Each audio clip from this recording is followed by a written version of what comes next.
So we have the Boston Celtics advancing to the NBA Finals for the second time in 3 years, advancing in 2022, and before that, first time since 2008, 2008. But the Boston Celtics have advanced to the finals, and we're going to be talking about their run right now, potential matchups, and how their season has been pretty good. So let's get into it. Start off with this run right now, this playoff run. They beat the Miami Heat without Jimmy Butler, Cavs without Donovan Mitchell, and Pacers without Halliburton and Mathurin. But still pretty good run for the Celtics, although the injuries are there because you can never think about injuries. And Celtics also got an injury of their own, Kristaps Porzingis, who is their best player. But Brad Stevens right there is cooked up with those trades, getting Drew Holiday for Robert Williams, who was injury prone, and he has helped a lot on their defense with that steal on Andrew Nembhard in Game 3. Then we also have the trade for Porzingis, traded Marcus Smart, but Smart was out for a lot of the year, and Porzingis has unlocked a new way for the Celtics to play because previously they only had Horford as a stretch three, and Porzingis could do a lot more on offense than like Robert Williams. Also a great defender. And then that trade for Derek White for Josh Richardson is one of the best trades in the 2020s. Derek White was insane in the whole series versus the Pacers. I think he's the first player to average 2 3-pointers per game, 2 steals per game, and 2 blocks per game. Had a really clutch stagger 3 in Game 4 for the Pacers to win, and he's been shooting lights out from 3. Then you got, of course, Tatum and Brown still, who Tatum has been a little bit inconsistent this playoffs, but he is pretty good, and he just got so much depth around him. Jaylen Brown has been playing really good, especially in that Pacers series where he won Eastern Conference Finals MVP, averaged almost 30 points per game. He had a 40-point game, and in the closeout game, he had a great game too. And Al Horford has been playing really good too, making a ton of threes. Really good evolution. In the early 2010s, Horford was not really a three-point shooter as much as now, but he's gotten into his role and he's been great. And then you also got Peyton Pritchard, Sam Hauser, who just provides some spark off the bench, and Celtics make it to their finals. So talk about some potential matchups is either the Mavs or Timberwolves. Most likely the Mavericks. And I feel like the Boston Celtics are going to win the championship, whoever they face. These got so much depth for the defense. Like, Porzingis will be back versus the Mavericks probably.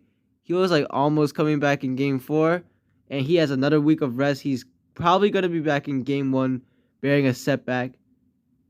And Boston has a really good perimeter defense around Luka and Kyrie for the Mavericks, or Anthony Edwards for the Timberwolves.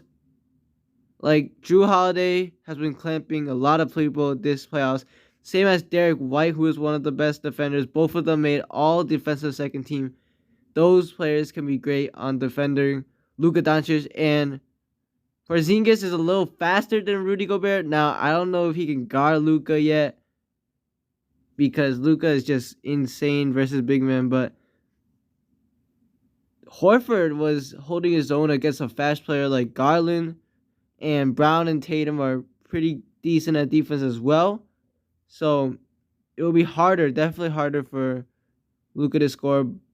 But, Timberwolves literally have the same great perimeter defense, and Luka just cooks Rudy Gobert. So Porzingis definitely has to prepare a lot against Luka. Former teammates. And then Kyrie, former teammate with Jaylen Brown and Jason Tatum. Also really shifty as well. So they definitely got to prep on those two players and the switches they make on the big man. Cornette and Tillman might not be playable really because they are not that fast. Maybe Tillman, but like Cornette, not too fast probably. So they gotta figure out some stuff.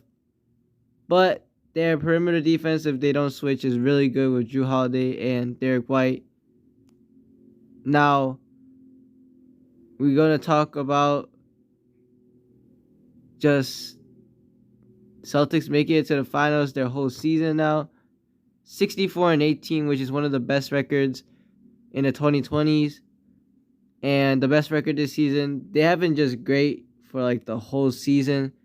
They're the team to beat, and regardless of whether they face really good competition, I mean, if they played a fully healthy Indiana, fully healthy Bucks, might have been a different story, but they have been really great this season, and I picked them to win the championship since the start of the season, even against the Denver Nuggets at first, even when they were hyped up from their championship run of last year. And I have picked them like over and over again to win a championship. I believe this team has been really good, and they just got everything. Like their defense is good, their offense is good. Shooting, the only reason I would not pick them is their shooting inconsistency, maybe. They rely on the 3-point a lot, and Tatum or Brown sometimes are not going off right now, and that hurting the team.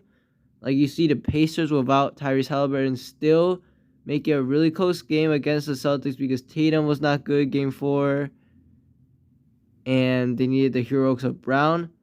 Or like Tatum has been good, but like the supporting cast hasn't been that good at shooting.